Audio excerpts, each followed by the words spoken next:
বাস করা, তারপর নেস্ট, পাখির বাসা, রেড ভেলভেট।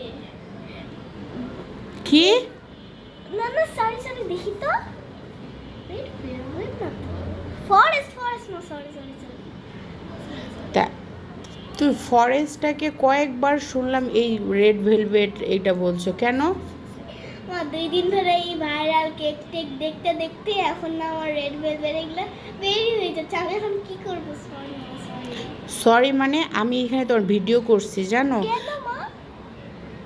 কেন মানে তুমি আমাকে বলতে দাও, কারণ এই যে তুমি এই কথাটা 2-3 বার বলছো পড়তে বসে, তা আমি এটাই চিন্তা করলাম তোমার স্কুল বন্ধ, তুমি বাসায় আছো আর এইগুলো মাঝে মধ্যে এখন মোবাইল দেখে এই কথাগুলো আসছে, তাহলে এখন দেখো তোমার আজকে থেকে আর মোবাইল দেখা বন্ধ কিনা বলো। হুম, এই রেড ভেলভেট দেখে দেখে এখন রেড ভেলভেট পড়তেছো না?